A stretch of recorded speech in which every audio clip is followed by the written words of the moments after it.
Well, as you continue to follow the coronavirus saga that is out there, the panic and hysteria continues to escalate.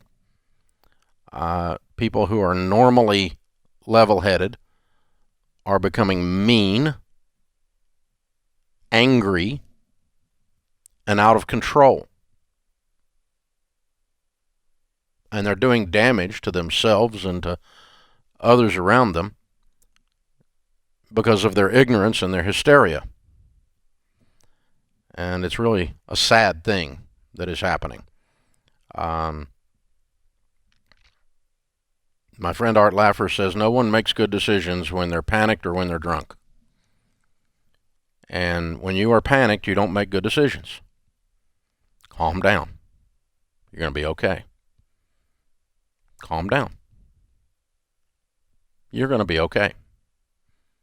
You really are. I know you're scared. I know some of you are completely freaked out to the point that your voice tone is changing. The octaves are shifting in your throat because of the tightness in it.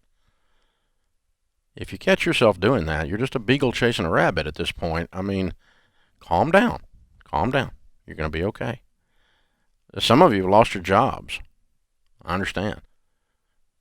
We do a lot of business with Marriott, all of their various brands, all the way from the Ritz down to whatever the other brands are, and through a whole bunch of their properties, and wonderful people. We enjoy working with them, and they laid off 10,000 people today, or this week. 10,000. Wow.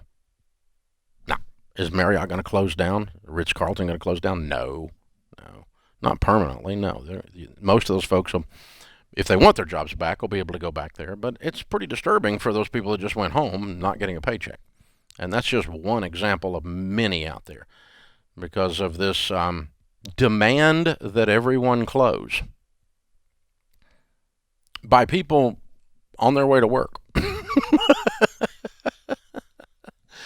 Yeah, it's out of control. It's out of control, and public health issues are real. The virus is real. The good news is that way less than 3,500 or less than 4,000 cases in the U.S. and less than 100 deaths in the U.S.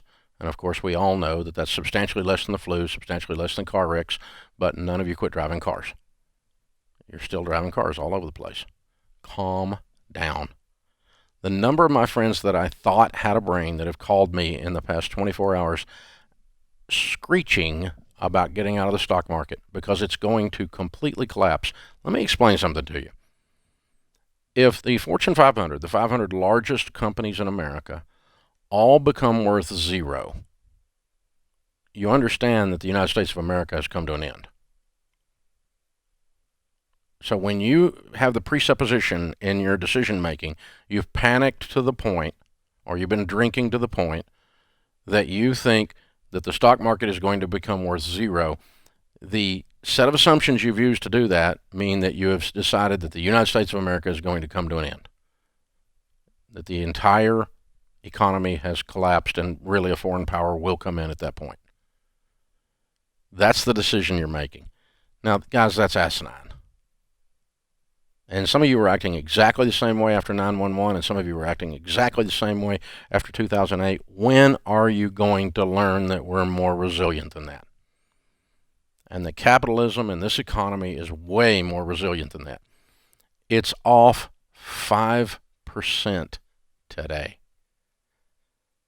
5%. It's diving! We're going to die! Oh my God, calm down. Calm down. Now, you can argue about how long it's going to take it to go back to where it was. It's under 20,000 probably today. It was at 30. How long is it going to take it to get back? You can argue about how long it takes it to get back. But if you make the argument based on the fact that the possibility of your mutual funds becoming worth zero and it never returns, ever coming back, then you're making the argument that the United States of America, our economy has collapsed completely, not taken a hit, not taking a bow, not taking a step back, has completely gone. That's asinine. That's absurd. You need to breathe. Count to 10. Now, I think it'll be back inside of 12 months. There's a lot of historical data to indicate that after 9/11. The market dove after 9/11. And it was headlines everywhere based on the attack on the towers, based on the terrorism, based on the crazy people taking over planes, based on all of that. The market dove. By the way, those bricks were showered literally onto Wall Street, where the stock exchange is. They felt the literal bricks hitting there. The market dove. You know how long it took it to come? Oh, by the way, it's headlines in every newspaper, every newscast. You know how long it took it to come completely back from that dive? Anybody want to take a guess? 57 days. It was back before Christmas. Did you see a single headline with that back then? That the market was so resilient that it completely recovered the 9/11 losses in 57 days. You cannot find an article written anywhere. But all you got to do is pull up your Dow Jones Industrial Average or your S&P 500 charts, and you can look at it and see it. But not a single headline said that. And the people who lost money when the market went down and panicked are still going around 20 years later telling everyone how they lost all their money after 9/11, which they didn't, by the way. They lost some of their money because they're so stupid they sold at the very bottom. Calm down.